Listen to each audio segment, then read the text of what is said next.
The evening air hung heavy with tension as the grand doors of La Nuit Éternelle restaurant swung open. It was the kind of establishment where secrets whispered through velvet curtains and shadows danced along marble floors. Crystal chandeliers cast fractured light across tables draped in crimson silk, where the city's elite gathered under the pretense of normalcy. But everyone knew the truth. This was neutral ground, where humans and vampires coexisted in an uneasy truce. Elena wiped down the counter for the third time that hour, her calloused hands moving in practiced circles. The 23-year-old waitress had worked at La Nuit Éternelle for 2 years, long enough to recognize the subtle signs that distinguished her clientele. The way certain patrons avoided mirrors, how some ordered their steaks so rare the blood pooled on fine china, the peculiar coldness that emanated from specific tables, as if death itself had taken a seat. She had learned early on not to ask questions. Curiosity was a luxury the poor couldn't afford, and Elena was desperately poor. 3 jobs barely kept the roof over her ailing mother's head. The tips at La Nuit Éternelle were good, exceptional even, when she remembered to smile, stay silent, and never, ever stare too long. Tonight felt different, though. Electricity crackled through the restaurant, subtle but undeniable. The vampire patrons sat straighter, their conversations dropping to murmurs. Even the human guests seemed to sense something, shifting uncomfortably in their seats, glancing toward the entrance with inexplicable nervousness. "Table 7 needs water," Marcus, the headwaiter, hissed as he brushed past her. His face was pale, sweat beading on his forehead, despite the restaurant's cool temperature. "And, Elena, stay near the kitchen tonight. Don't draw attention to yourself." Before she could ask why, the atmosphere shifted entirely. The conversations didn't just quiet, they stopped completely. The silence was so absolute that Elena could hear her own heartbeat thundering in her ears. A figure stood in the doorway, and though Elena had never seen him before, she knew instantly who he was. The Vampire King, Lucien Dreadmore. He was tall, impossibly so, with shoulders that seemed to carry the weight of centuries. His suit was immaculate, black as midnight, tailored to perfection.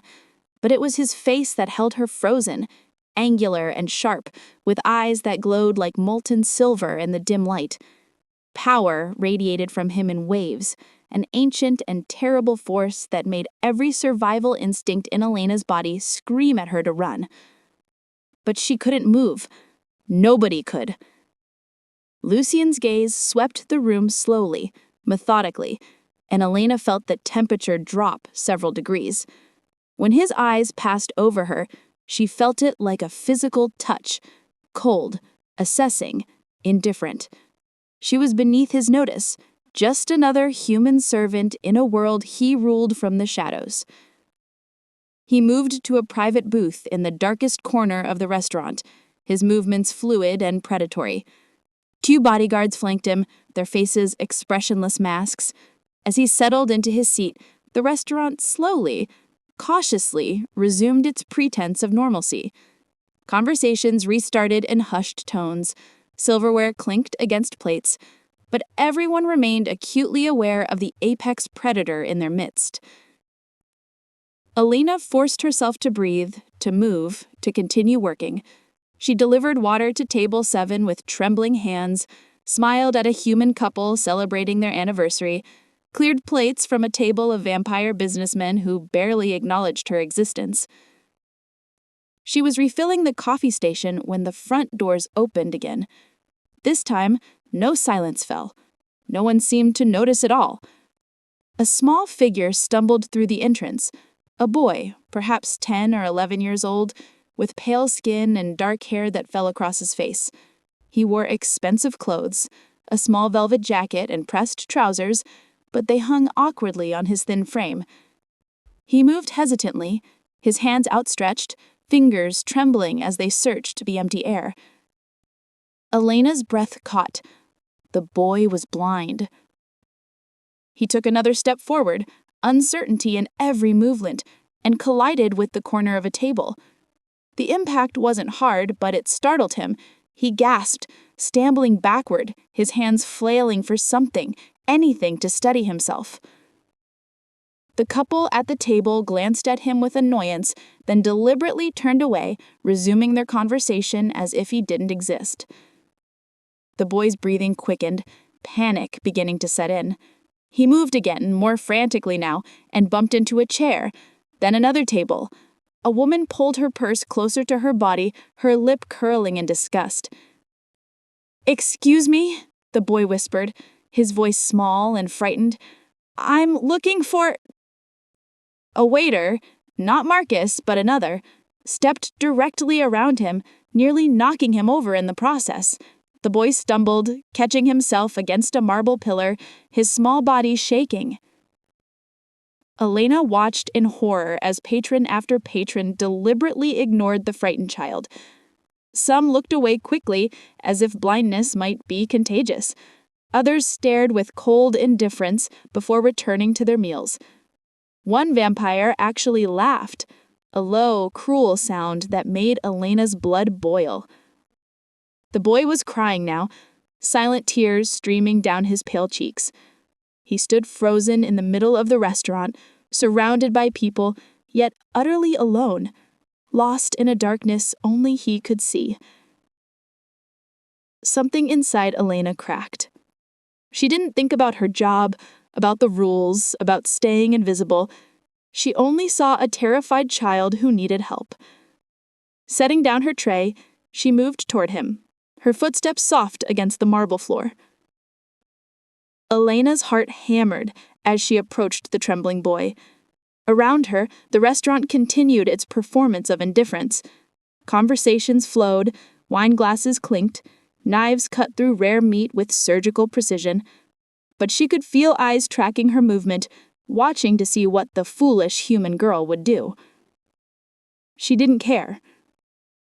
The boy flinched when her shadow fell across him, his hands rising defensively. Up close, Elena could see he was even younger than she thought, perhaps 9 at most. His face was beautiful in the way vampire children often were, with delicate features that seemed carved from porcelain. But his eyes, milky white, unseeing, were wide with fear. "Hey," Elena said, slowly, lowering herself to her knees so she wouldn't tower over him. The marble floor was cold through her uniform, but she ignored the discomfort. The boy's head turned toward her voice, his body rigid with tension. Who are you?" "My name's Elena. I work here." She kept her voice gentle, the same tone she used with her mother during bad nights. "You seem a little lost. Can I help you find someone?" The boy's lower lip trembled. I don't know where." His voice broke, fresh tears spilling down his pale cheeks. "Father brought me here, but I got turned around. I was in the bathroom, and when I came out, I couldn't remember which direction we came from. I tried to follow the sounds, but everything echoes, and I... "Breathe," Elena said quietly. "It's okay. We'll find your father. I promise." She could feel the weight of attention on them now, heavier than before. The conversations around them had dropped in volume, people straining to listen while pretending not to. Elena ignored them all, focusing entirely on the frightened child in front of her. "I'm going to take your hands now, okay? Is that all right?" The boy hesitated, then nodded jerkily. Elena reached out slowly, telegraphing her movements with soft words. "I'm reaching for you now. My hands are about 6 inches from yours. 5 inches. 4. Her fingers brushed his, and he gasped, but didn't pull away. His hands were ice cold, small and delicate, and trembling like captured birds. "There we are," Elena murmured. "See, nothing scary. I've got you." The boy's fingers tightened around hers, gripping with desperate strength. A small sob escaped him. "Everyone kept walking away. I asked for help, but they all just left." Anger flared hot in Elena's chest. She glanced up, meeting the eyes of a well-dressed woman at the nearest table. Her face flushed, and she quickly looked away, suddenly fascinated by her soup. "Some people forget how to be kind," Elena said, guiding the boy's hands to rest on her forearms so he could feel her position relative to him. "Your father must be worried sick. What does he look like? Can you tell me what he was wearing?" The boy sniffled, trying to compose himself. He's very tall. He always wears black. He has a deep voice, like thunder, far away, and he—" The boy paused, seeming to struggle with something. "He's important. People are usually afraid of him." A cold realization began to creep up Elena's spine. Very tall, always wears black, important, afraid. No, it couldn't be. "Is your father sitting in a private booth?" Elena asked carefully. "In the back corner, maybe?" The boy nodded. "Yes, the quiet corner, that's what he calls it. He says I can be myself there." Elena's mouth went dry. The vampire king. This blind, frightened little boy was the son of the most powerful vampire in the city, possibly the continent. For a moment, pure panic seized her. She just knelt on the floor, spoken casually, touched royalty without permission. In the vampire world, such presumption could be deadly. She'd heard stories of humans executed for far less, for accidentally making eye contact, for speaking out of turn, for simply existing too loudly in the presence of nobility. But when she looked down at the boy's face, still wet with tears, still trembling with fear, the panic evaporated. He wasn't royalty in this moment. He was just a scared child who needed help. "All right," Elena said, making her decision. "I know exactly where your father is. Would you like me to take you to him?" The relief that flooded the boy's face was almost painful to witness. "Yes, please, please." "Okay, I'm going to stand up now, and I'd like you to hold my hand. I'll go slowly, and I'll tell you about everything we pass so you know where you are. Does that sound good?" Yes, his voice was steadier now, the panic receding. "Thank you. What did you say your name was?" "Elena." "Thank you, Elena. My name is Damien." "It's very nice to meet you, Damien." Elena rose carefully, keeping their hands connected. Damien stood as well, his free hand reaching out to find her other arm, orienting himself to her position. "Ready?" Elena asked. Damien nodded. They began to walk, Elena moving at a glacial pace, describing each step. "We're moving forward now, away from the main entrance. There's a table to our right with a couple eating pasta. On our left is a column, marble, very smooth. We're going to walk past it, keeping plenty of space." She was intensely aware of every eye in the restaurant fixed on them. The human patrons watched with expressions ranging from confusion to admiration. But the vampires, their faces were harder to read. Some looked genuinely shocked, others showed something that might have been respect. A few, however, wore expressions of cold calculation, as if filing this moment away for future use. And in the darkest corner of the restaurant, in the private booth that commanded a view of the entire establishment, sat the vampire king. Watching. Elena felt his gaze like ice water down her spine. Lucian Drugmore had lived for over 800 years. In that time, he had witnessed the rise and fall of empires, had stood in throne rooms and battlefields, had watched humanity evolve from medieval simplicity to modern complexity. He had seen courage and cowardice, nobility and depravity, every shade of behavior the mortal soul could produce. Very little surprised him anymore. And yet, as he watched a human waitress, poor, unremarkable, utterly insignificant in the grand scheme of his world, kneel before his son with genuine compassion, Lucian felt something he hadn't experienced in decades. Astonishment. He had been watching Damien from the moment his son left the bathroom, tracking his progress with the supernatural senses that made him apex among predators. He'd known immediately when Damien became disoriented, when panic began to set in. Lucian had been about to intervene himself to cross the restaurant and retrieve his son, when he hesitated. He wanted to see what would happen, how his world, both vampire and human, would react to a blind vampire child in distress. The answer had been more damning than he had anticipated. His own kind had looked away first. Vampires who owed him allegiance, who bent knee to his authority, who would grovel for his favor, they had ignored his son's distress. Some out of awkwardness, perhaps, others from a cruel sense of superiority, a few, he suspected, from the petty pleasure of seeing even his bloodline brought to low by weakness. The humans had been no better. They'd seen a child, blind, frightened, obviously lost, and they'd chosen their comfort over his welfare. They'd averted their eyes, quickened their steps, pretended not to notice the tears streaming down a little boy's face. All except one. Lucian studied the waitress, Elena he'd heard Damien call her, with predatory focus. She was nobody special, by conventional standards. Pretty enough, perhaps, with dark hair pulled back in a practical ponytail and warm brown eyes that seemed too kind for this harsh world. Her uniform was old, mended in places, and her shoes were worn at the heels.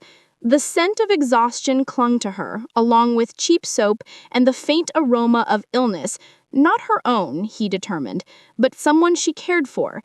She was poor, overworked, struggling, and yet she'd been the only person in a restaurant full of the city's elite to show his son kindness without expectation of reward. Lucian watched as Elena guided Damien across the restaurant, her movements slow and deliberate, her voice a constant stream of gentle description. She treated his son not with pity, but with respect, as if blindness was simply a condition to be accommodated, not a weakness to be scorned, or a tragedy to be mourned. Damien's entire body had relaxed. The rigid tension of panic had melted away, replaced by trust. His small hand gripped Elena's with complete faith that she would keep him safe. When was the last time Damien had trusted anyone so quickly, so completely? The answer came with uncomfortable clarity. Never. Damien's blindness was a source of shame in vampire society. Vampires healed from nearly any injury, were immune to human diseases, possessed peak perfection that made them objects of desire and envy, but Damien was born blind, a genetic impossibility, a defect that shouldn't exist in their kind. The vampire nobles whispered about it in drawing rooms, speculated about weakness in Lucian's bloodline, suggested with cruel delicacy that perhaps the boy was better off removed. Lucian had killed the last vampire who'd made that suggestion, slowly, painfully, with extreme prejudice. But he couldn't kill the whispers, couldn't erase the shame that vampire society had heaped upon his son. And despite all his power, despite his vast wealth and ancient authority, Lucian hadn't been able to give Damien the one thing he needed most: acceptance. Until tonight. Until a poor human waitress had knelt on cold marble and offered his son kindness without expectation of reward. Elena and Damien were closer now, navigating between tables with careful precision. Lucian's bodyguards had tensed, hands moving subtly towards weapons, but Lucian raised one finger, a minute gesture that froze them in place.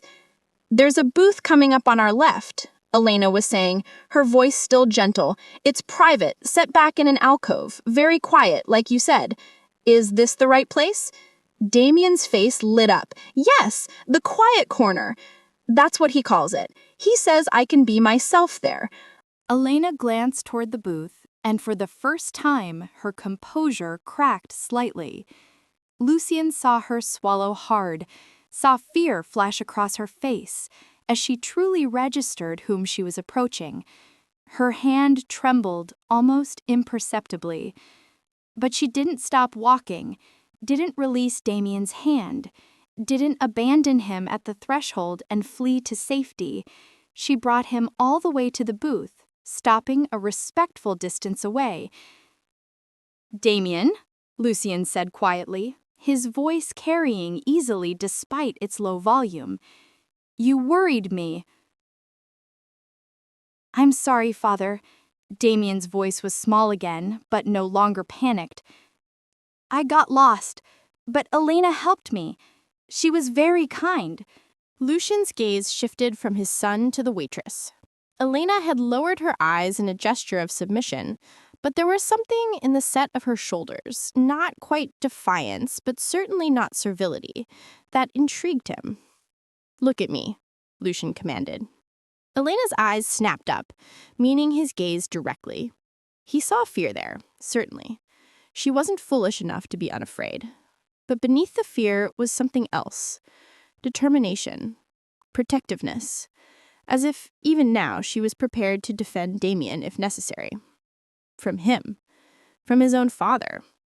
The audacity should have offended him. Instead, Lucian found himself impressed. You helped my son, Lucian said. It wasn't a question, but Elena nodded anyway. He needed help, she replied simply. So, I helped him. Others did not. Elena's jaw tightened. No, they didn't. The judgment in those two words was clear. She thought less of everyone who'd ignored Damien, including, possibly, the vampires who served in Lucian's own court. She was right to. The silence stretched between them, heavy with unspoken meaning. Damien still held Elena's hand, seemingly reluctant to let go of his anchor to safety. Lucian noted this with a complex mixture of emotions. Gratitude, certainly, but also an unexpected pang of something uncomfortably close to envy. His son trusted this stranger in a way he rarely trusted anyone else.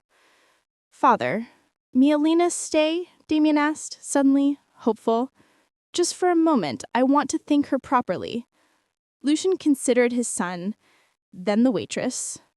Protocol dictated he should dismiss her immediately. Servants did not linger at his table, did not sit in his presence, certainly did not engage in casual conversation with his family. But protocol had also dictated that someone, anyone, in this restaurant should have helped his son. Protocol, Lucian decided, could be damned. Sit, he said to Elena, gesturing to the booth's bench opposite him. Elena blinked, clearly shocked. I'm working. I couldn't possibly. Sit. This time it wasn't a request. I won't ask a third time. Elena glanced around nervously, no doubt wondering if this was some kind of trap, then carefully lowered herself onto the leather bench. Damien scrambled to sit beside her, rather than next to his father, his hand still clutching hers. Up close, Lucian could see more details. The dark circles under Elena's eyes spoke of chronic sleep deprivation. Her hands, though gentle with Damien, bore the calluses and small scars of hard labor. She was young, mid-20s at most, but carried herself with the weariness of someone much older. What's your full name? Lucian asked. Elena Morrison. Her voice was steadier than he'd expected, given the fear he could smell radiating from her. How long have you worked here, Elena Morrison? 2 years. And in those 2 years, have you made a habit of interfering with vampire affairs? He saw her flinch, saw her free hand clench into a fist on the table. But when she answered, her voice was calm. I wasn't interfering in vampire affairs. I was helping a child who was scared and lost. That's not politics. That's basic human decency. One of Lucian's bodyguards inhaled sharply at her tone. Vampires didn't appreciate lectures from humans, especially in that pointed, almost accusatory manner. But Lucian raised a hand, silencing any protest before it could form. Human decency, he repeated slowly, tasting the words. A trait apparently in short supply tonight. Apparently, Elena agreed, then seemed to realize she'd just criticized the patrons of an establishment frequented by the most powerful beings in the city.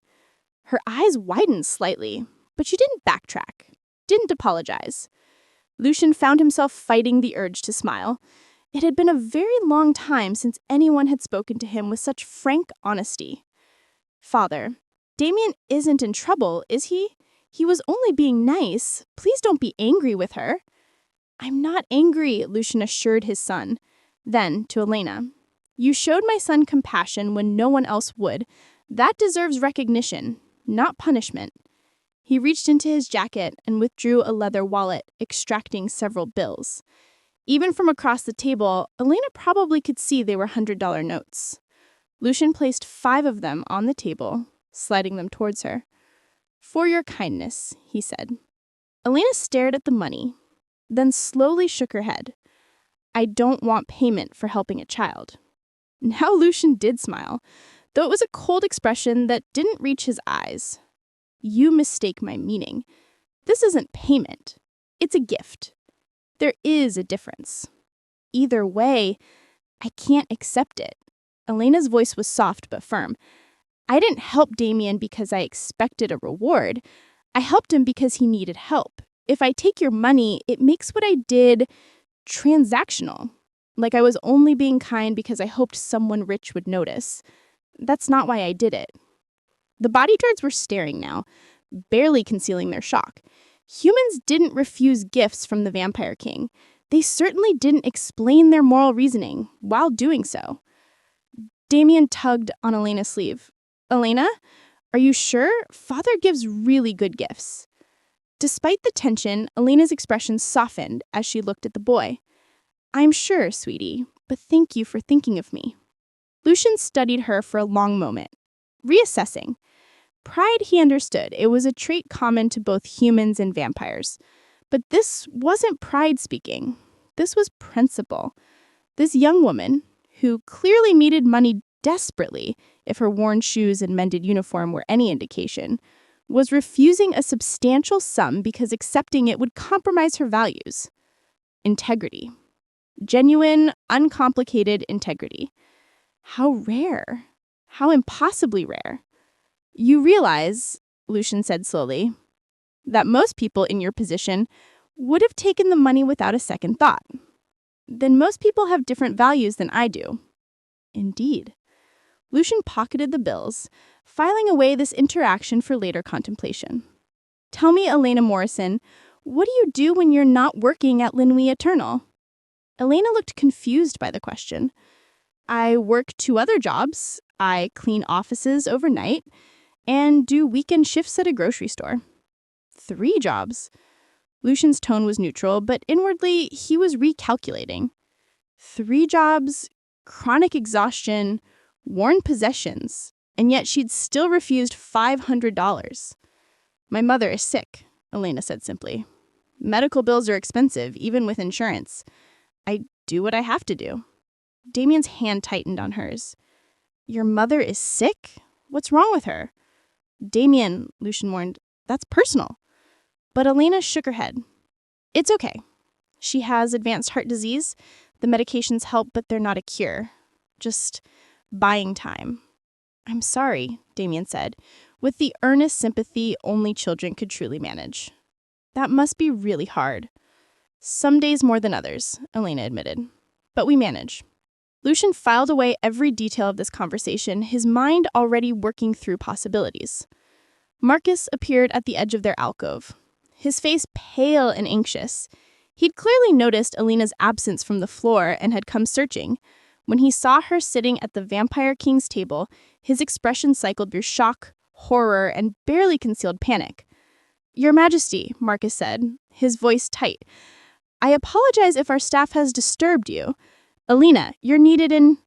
She's exactly where she needs to be, Lucian interrupted, his tone leaving no room for argument. You may go. Marcus opened his mouth, closed it, then nodded jerkily and retreated. Elena watched him go with obvious guilt. I really should get back to work, she said quietly. I don't want to cause problems for Marcus. He's been good to me. Your manager will survive a few more minutes without you. I have questions, and you will answer them. It wasn't a request. Elena swallowed but nodded. Why did you help Damien? And don't tell me it was basic decency. I want the truth. What made you, specifically, unable to walk past him when dozens of others did? Elena was quiet for a moment, clearly thinking. Damien leaned against her slightly, comfortable in a way that made Lucian's chest tighten with emotions he didn't care to examine. "My mother went blind," Elena said finally, "about 6 months ago. The disease affected her optic nerves. She can see shadows sometimes in bright light, but mostly it's darkness." She paused, her thumb unconsciously rubbing circles on Damien's hand, a gesture of comfort, Lucian realized, probably mirroring how she comforted her own mother. "The first time we went out after she lost her sight, we went to a cafe," Elena continued, her voice soft with memory. "Just a simple place, nothing fancy. But Mom got disoriented trying to find the bathroom. She bumped into tables, apologized to strangers, and people, they treated her like she was invisible, or worse, like she was something embarrassing they had to avoid. I watched people literally step around her, like she was an obstacle instead of a person." Elena's jaw clenched, old anger flickering across her face. "I swore that day I'd never be like them. If I saw someone struggling, someone scared and alone, I'd help, no matter what, because I know what it's like to watch someone you care about face the world's indifference." Damien had gone very still, listening with the intensity only vampire children possessed. "Your mother sounds brave," he said quietly. "She is," Elena agreed, "the bravest person I know." Lucian absorbed this information, piecing together a picture of Elena Morrison that was far more complex than he'd initially assumed. She wasn't just kind, she was kind because of suffering, because she'd witnessed cruelty and consciously chosen to be different. That kind of intentional compassion was far more valuable than natural empathy. It was forged, tested, and deliberately maintained. Damien has been blind since birth, a genetic anomaly that shouldn't exist in our kind. Many see it as a flaw, a weakness that diminishes him.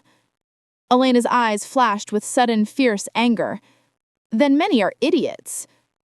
The vulgarity, spoken so matter-of-factly, startled a genuine laugh from Lucian, a short, sharp bark of sound that surprised even him. His bodyguards exchanged bewildered looks. The Vampire King didn't laugh, certainly not at observations from human waitresses. "Idiots," Lucian repeated, savoring the word. "A harsh assessment." "An accurate one," Elena countered. "Damien's brilliant. In the 5 minutes I've known him, I can tell he's observant, articulate, and brave. His eyes don't work. So what? That doesn't make him less than anyone. It just means he experiences the world differently." Damien's face had flushed with pleasure at the praise. "You really think I'm brilliant?" "I know you are," Elena said firmly. "Anyone who can't see that isn't worth your time." Lucian watched his son practically glow under Elena's approval and felt that uncomfortable pang again. How long had Damien waited to hear someone speak of him that way, to be seen as capable rather than broken? Too long. Far too long. "Elena," Lucian said, his tone shifting into something more businesslike. "I have a proposition for you." Elena's expression immediately became wary. "I'm not interested in—" "Not that kind of proposition," Lucian interrupted, a hint of amusement in his voice. "I am not in the habit of coercing humans into my bed, if that's your concern. I have no shortage of willing partners when I desire them." Elena flushed, but nodded, waiting. Damien requires a companion, someone to assist him in navigating social situations, to serve as a guide in unfamiliar environments. The vampire I've employed for this purpose has proven inadequate. Damien doesn't trust him, and trust is essential for such a role. "I already have 3 jobs," Elena began, but Lucian held up a hand. "I would pay you enough that you wouldn't need the other 3. Additionally, I would ensure your mother receives the best medical care available, specialists, experimental treatments, whatever might improve her condition or extend her life. All expenses covered." Elena stared at him, clearly shocked. "You'd do that? Why?" "Because you showed my son kindness without expectation of reward," Lucian said simply. "Because Damien trusts you in a way he doesn't trust easily. And because I believe you would do the job not for money or status, but because you genuinely care about his well-being. That's worth more than gold to me. Damien was looking between them, hope written clearly across his face. Please, Elena, I like you. You don't treat me like I'm fragile. And you smell nice, like vanilla and cinnamon. Most vampires smell like iron and old stone. Damien, Lucian said warningly, though there was no real heat in it. It's true, Damien insisted. Elena sat in stunned silence, her mind clearly racing through the implications of what Lucian was offering. A job that paid enough to replace 3 positions. Medical care for her mother. Real care, the kind that might actually make a difference. And all she had to do was be kind to a child who desperately needed kindness. It sounded too good to be true. In Elena's experience, things that sounded too good to be true usually were. What's the catch? She asked finally, meeting Lucian's gaze directly, despite the instinctive fear that whispered at her to lower her eyes. There's always a catch. Perceptive, Lucian acknowledged. The catch, as you put it, is that you would be entering my world. Vampire society is complex, often cruel, and you would be a human among immortals. Some would resent your position. Others would seek to use you against me or against Damien. You would need to be constantly vigilant, constantly careful. Your life, which is already difficult, would become complicated in entirely new ways. Elena absorbed this, turning it over in her mind. Would I be in danger? You would be under my protection, Lucian said.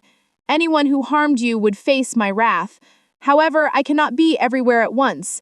There would be risks. But less risk than I face working 3 jobs on 3 hours of sleep. I could get hit by a car crossing the street at 3 a.m. on my way to clean offices. I could catch something from a sick customer at the grocery store. Risk is everywhere. At least this risk comes with good health care for my mom. Lucian's expression showed what might have been respect. A pragmatic assessment. I'd try really hard to make sure you stayed safe. I might be blind, but my hearing is really good. Better than most vampires, even. I could warn you if someone was coming or if people were saying bad things about you. The earnestness in his voice made Elena's chest ache. She looked down at this small, hopeful boy who'd been ignored and dismissed by people who should have known better, and felt her resistance crumbling. I'd need to talk to my mother first, Elena said slowly. She's sick, but she's not incapable of making decisions. This would affect her too. I can't just agree without discussing it with her. Reasonable, Lucian agreed. You have until tomorrow evening to decide. Come to this restaurant at 9 p.m. I'll be here, and we can finalize arrangements if you choose to accept. Elena nodded, then carefully extracted her hand from Damien's grip. I really do need to get back to work now. Marcus is probably having a heart attack. Damien's face fell. Will I see you again, even if you don't take the job? I work here twice a week, so yes, you'll probably see me again. Well, not see me, but... She cut herself off, flustered.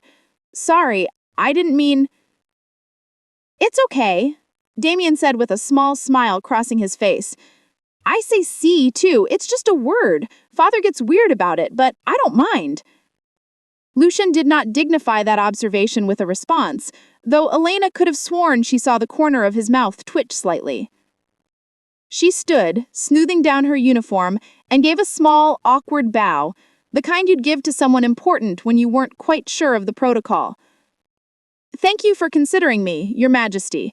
And Damien, it was really nice meeting you. You're a good kid. You're nice too. Nicer than almost anyone I've met. Elena's smile was genuine, reaching her eyes in a way that transformed her tired face into something almost luminous. Then she turned and hurried away, back to the reality of tables to clear and drinks to serve and angry managers to placate. Lucian watched her go, his ancient mind already planning, calculating, considering all the angles of this unexpected development. I like her, Damien announced, unnecessarily. Can she really be my companion? Please, Father. If she agrees, yes, but that's her choice to make. She'll agree, Damien said with the confidence of youth. She's too kind not to help me. Lucian wasn't so certain.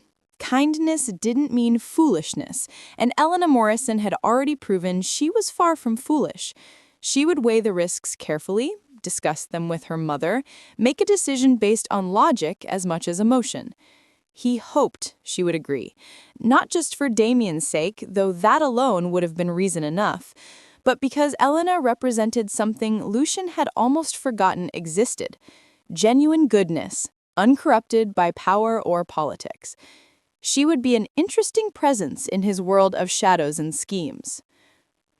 "Father," Damien's voice pulled him from his thoughts. "Why did everyone ignore me? I know I'm different, but I wasn't bothering anyone. I was just lost." Lucian felt anger stir in his chest. Cold, ancient, dangerous. Because people fear what they don't understand. And rather than try to understand, they pretend not to see. It's cowardice dressed up as politeness. But Elena wasn't afraid, or if she was, she helped me anyway. "Courage," Lucian said quietly, "isn't the absence of fear. It's acting despite fear. Elena was afraid. I could smell it on her. But she helped you anyway. That makes her brave."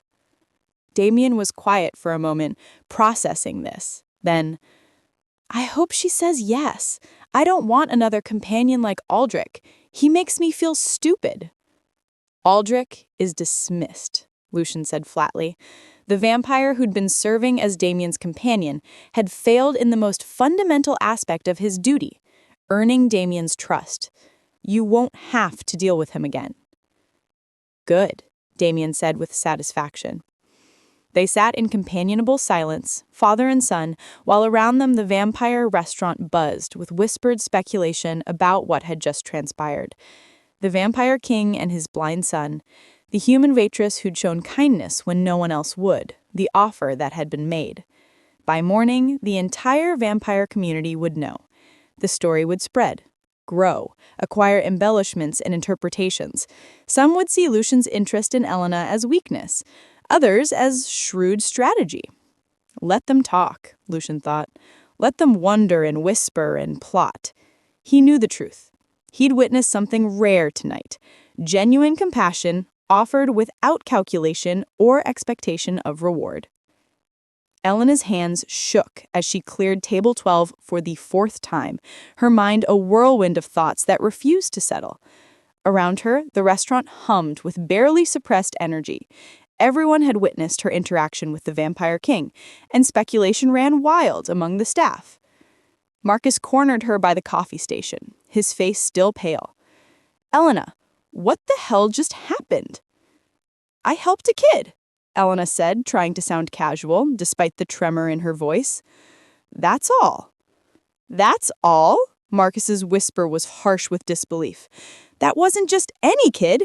That was the Vampire King's son. And you didn't just help him. You sat at His Majesty's table? You talked to him like he was a person?" "Because he is a person. A scary, powerful, ancient person, yes, but still a person." Marcus shook his head. "You don't understand how vampire society works. There are rules, hierarchies. You can't just..."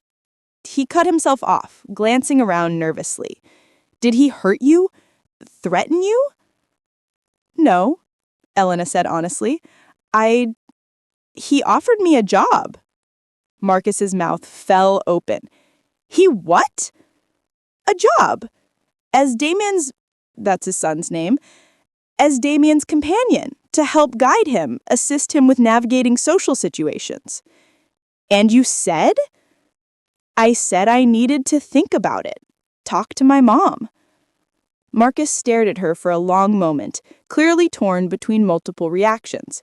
Finally, he sighed. "Elena, I've worked with vampires for 10 years, served hundreds of them, maybe thousands. And in all that time, I've learned one fundamental truth. You don't refuse the Vampire King. If he offers you a job, you take it. Not taking it would be unwise." "He said it was my choice." "He's testing you," Marcus insisted, "seeing if you're smart enough to recognize an order disguised as an offer. Please, for your own safety, accept the position." Elena wanted to argue, to insist that Lucian had been genuine in giving her a choice. But doubt crept in. What did she really know about vampire politics? About how their world worked? Maybe Marcus was right. Maybe refusing would be seen as an insult, and insults to the Vampire King didn't end well. The rest of her shift passed in a blur. She moved through her duties mechanically, smile, serve, clear, repeat, while her mind churned through possibilities and consequences. When her shift finally ended at midnight, she collected her meager tips, changed out of her uniform, and stepped into the cool night air. The walk to her apartment took 20 minutes, through streets that grew progressively shabbier as she left the upscale district behind. By the time she reached her building, a 4-story structure that had seen better days decades ago, exhaustion sat heavy on her shoulders. She climbed the stairs to the 3rd floor, each step an effort, and quietly unlocked the door to apartment 3C. Her mother was awake, sitting in the worn armchair by the window, her face turned towards the street sounds below. At 48, Catherine Morrison looked 20 years older. Illness and blindness had aged her, carving deep lines around her eyes and mouth. "Elena?" her mother called softly. "Is that you?" "It's me, Mom." Elena locked the door behind her and crossed to kiss her mother's forehead. "Why are you still up? It's late." "Couldn't sleep. Too much on my mind." Catherine reached up, her hands finding Elena's face with practiced ease, reading her expression through touch. "You're troubled. What happened?" Elena had never been able to hide anything from her mother even before the blindness. She sank onto the floor beside the armchair, leaning against her mother's legs like she used to as a child. "Something weird happened at work tonight," she began, and then the whole story spilled out. Damien's distress, her decision to help him, the discovery of who he was, Lucian's offer, all of it. Catherine listened in silence, her hands moving to stroke Elena's hair, a gesture of comfort that transcended sight. "This Vampire King, did he seem sincere? About the job, about helping with my medical care?" "I think so," Elena said uncertainly. "But Mom, I don't know how to read vampires. They're ancient and powerful, and they think differently than humans. What if Marcus is right? What if refusing is dangerous? What if accepting is dangerous? I don't know what to do." "Tell me about the boy. Not about his father, not about the job. Tell me about Damien." Elena thought back to those moments guiding Damien through the restaurant. He was scared, really scared, and so relieved when I helped him. He's smart, articulate, and observant. He made jokes about his blindness to put me at ease. And he was kind, asking about you when I mentioned you were sick. "He sounds like a good child," Elena said with certainty. "He is. He deserves someone who'll treat him with respect, who'll see him as capable, not broken." Catherine's hands stilled in Elena's hair. "And could you be that person?" "I think so. I'd want to be." "Then there's your answer." Elena turned to look up at her mother. "What do you mean?" "You helped that boy tonight not because of who his father is, not because of potential rewards or consequences. You helped him because he needed help, and you were able to give it to him. That's who you are, Elena. That's who I raised you to be." Her blind eyes seemed to look straight through her. "This job, it's not about the Vampire King's power or vampire politics or any of that complicated nonsense. It's about a child who needs someone kind in his corner. Everything else is just noise." But the risks. There are always risks. Risk is part of living. Elena leaned into her mother's touch, drawing strength from it. "You're not worried about me working for the Vampire King, being surrounded by immortals who might see me as prey or a nuisance." Catherine's laugh was soft, tired, but genuine. "Oh, I'm terrified. You're my daughter, my whole world.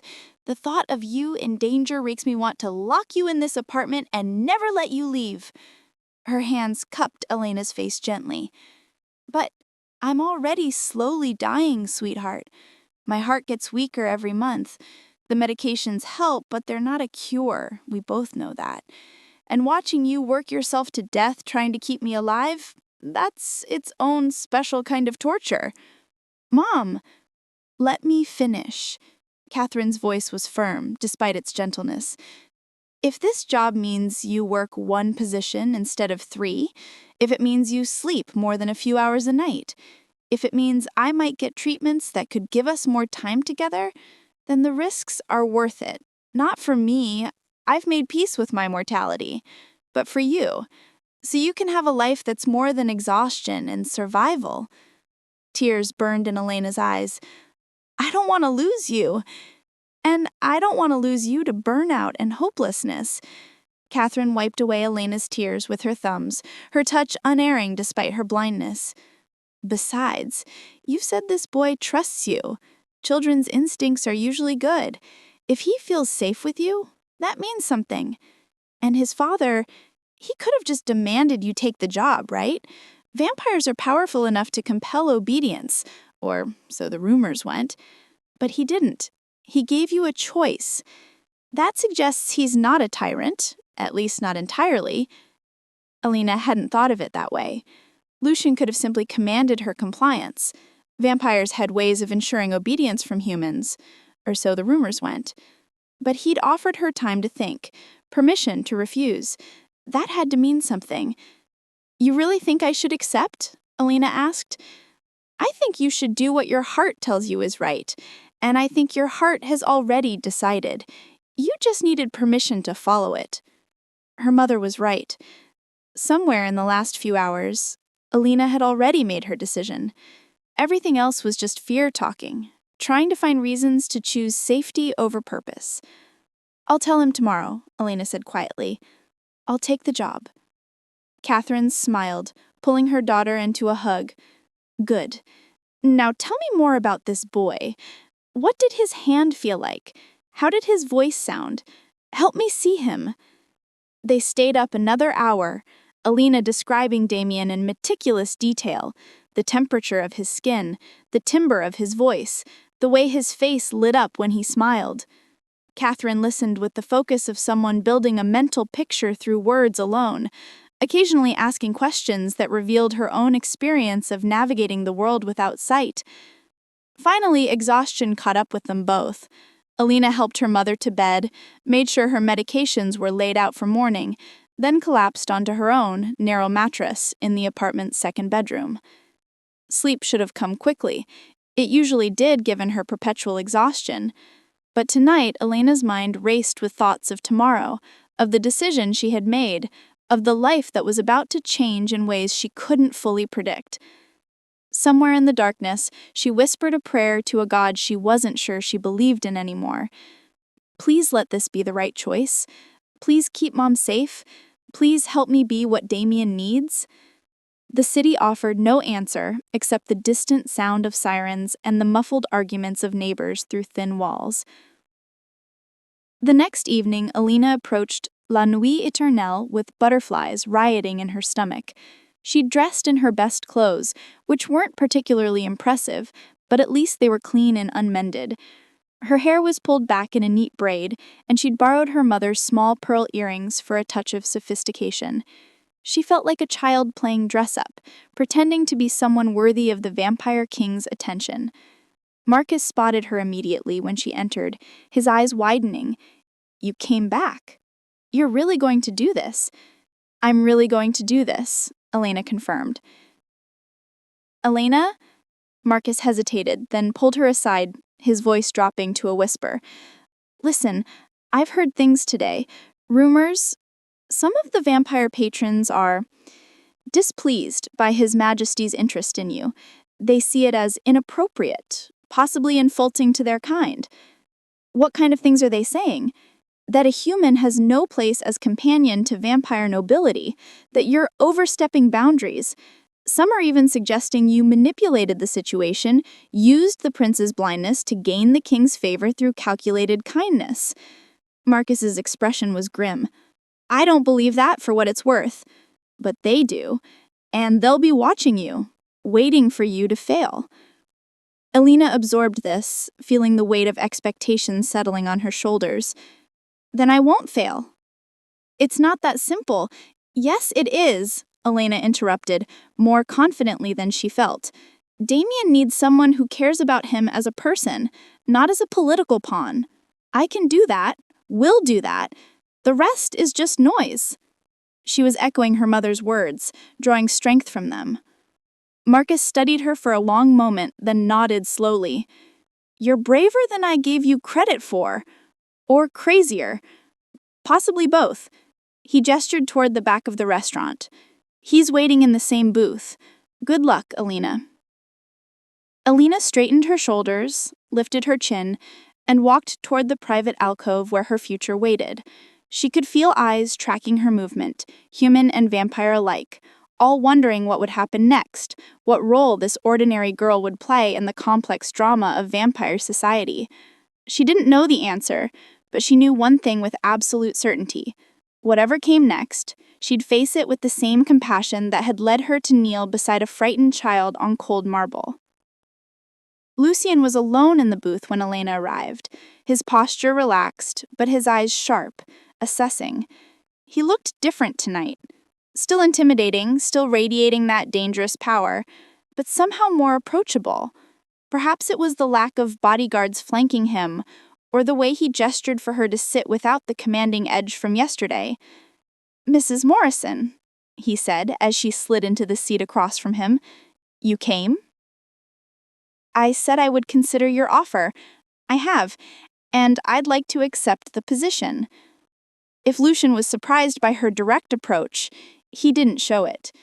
You discussed it with your mother. I did. She gave me her blessing. But I have conditions. Now Lucien's eyebrow did rise, a flicker of amusement crossing his ancient features. Conditions? Bold for someone in your position. You said this was my choice. Choices come with the right to set boundaries. Fair enough. Lucien leaned back, his expression one of genuine interest. State your conditions. Elena had prepared for this, lying awake the previous night thinking through what she would need to feel safe, to be effective. First, I need to understand what's expected of me, a clear job description, specific duties and responsibilities. I can't do my job well if I don't know what it is. Reasonable. I'll have a formal contract drawn up detailing your role. Second, I need assurance that my mother's medical care begins immediately, regardless of how long I end up working for you. If this doesn't work out, if I'm not a good fit, she shouldn't suffer from my failure. Lucien was quiet for a moment, considering.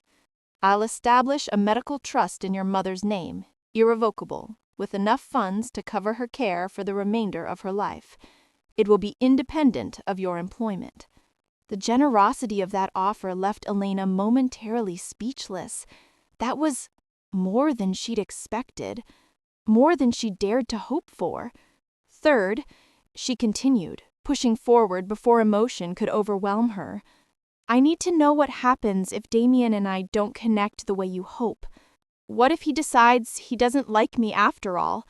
What if I'm not what he needs? Then we reassess, Lucien said simply.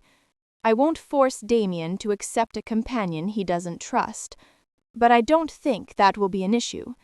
He's asked about you 3 times since yesterday, wanting to know if you'd accepted. That information warmed Elena from the inside out. Damien had been thinking about her, hoping she'd say yes. That mattered more than money or medical care or any other practical consideration. Lastly, Elena said, I need you to understand that I'm going to make mistakes. I don't know vampire etiquette or politics. I'm going to accidentally offend people, probably say the wrong thing at the wrong time. I'll learn as fast as I can, but I need to know you won't hurt me for inevitable errors. Hurt you? Lucien's tone had gone cold. Miss Morrison, I don't torture employees for social faux pas. What kind of monster do you think I am? I don't know what kind you are. Elena said honestly. That's the problem. I've heard stories. Everyone has.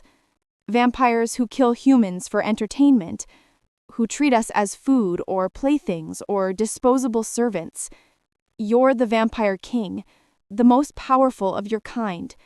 How am I supposed to know which stories are true and which are exaggeration? The silence that followed was heavy, charged with tension. Elena worried she'd overstepped, then too honest, revealed too much fear. But then Lucian's expression softened. Not much, but enough to be noticeable. You're right to be cautious, he said quietly. My kind can be cruel. I myself have done things in my long existence that would horrify you. I am not a good man, Miss Morrison. I am an ancient predator who has survived centuries through ruthlessness and calculated violence. Elena's heart hammered in her chest, but she forced herself to maintain eye contact. However, Lucian continued, I am also a father, and as a father, I want my son to be surrounded by people who will treat him with kindness and respect. People who will help him navigate a world that sees his blindness as weakness. I can't accomplish that goal if I terrorize those people into submission. Fear breeds resentment, and resentment breeds betrayal. He leaned forward, his silver eyes intense. So here is my promise to you. As long as you act in Damien's best interest, as long as you treat him with genuine care, you are under my protection. Not just from external threats, but from me. I will not harm you for mistakes made in good faith. I will not punish you for social missteps. I will not use your fear as a tool of control.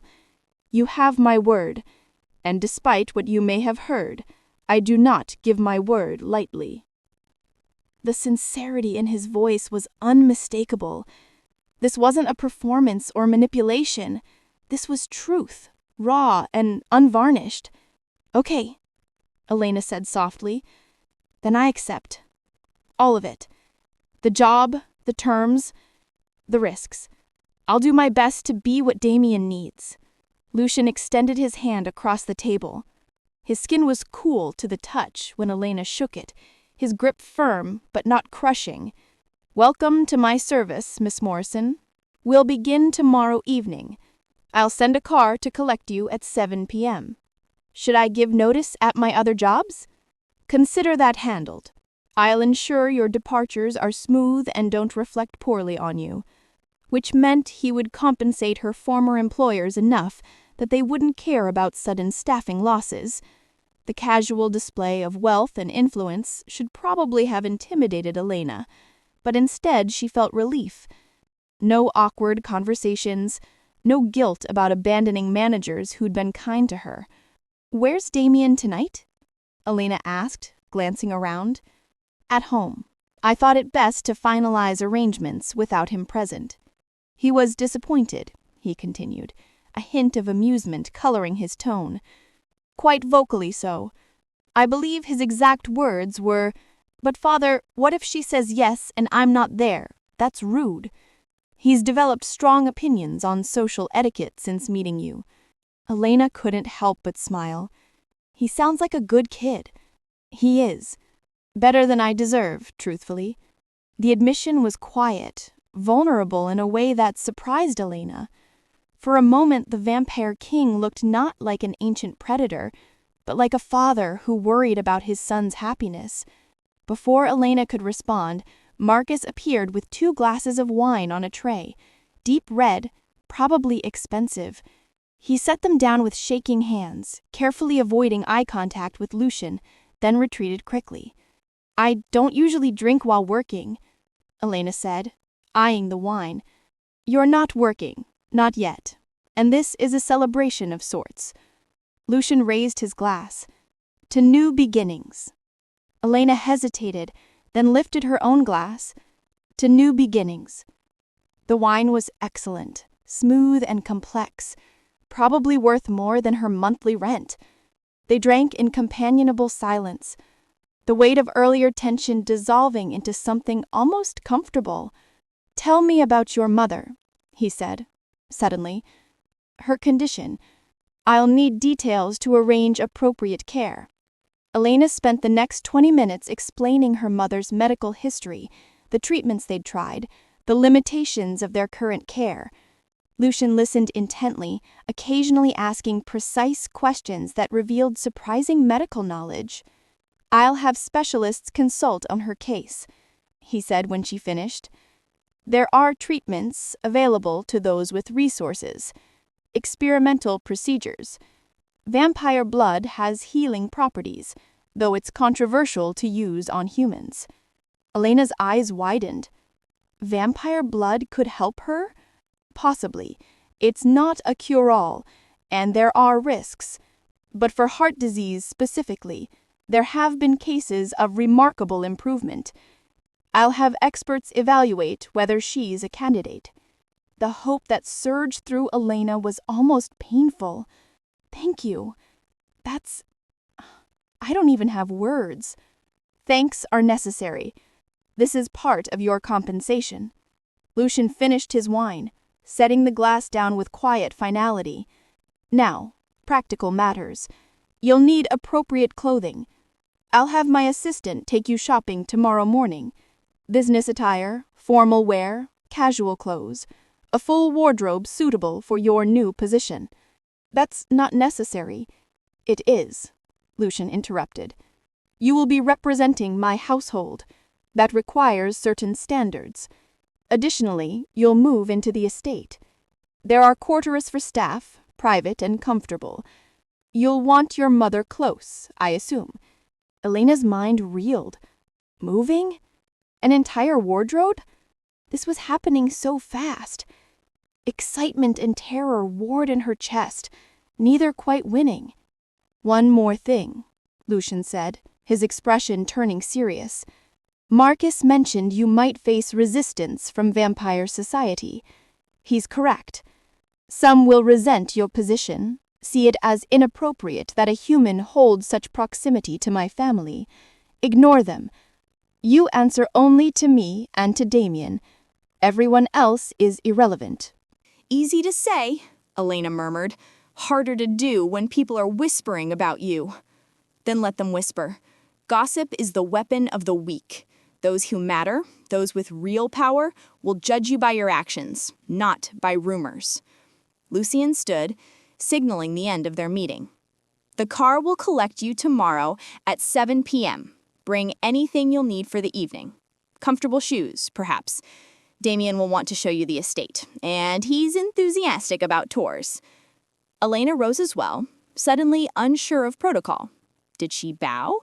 Shake hands again? Just leave? Lucian solved her dilemma by simply nodding. "Until tomorrow, Miss Morrison." "Until tomorrow," Elena echoed.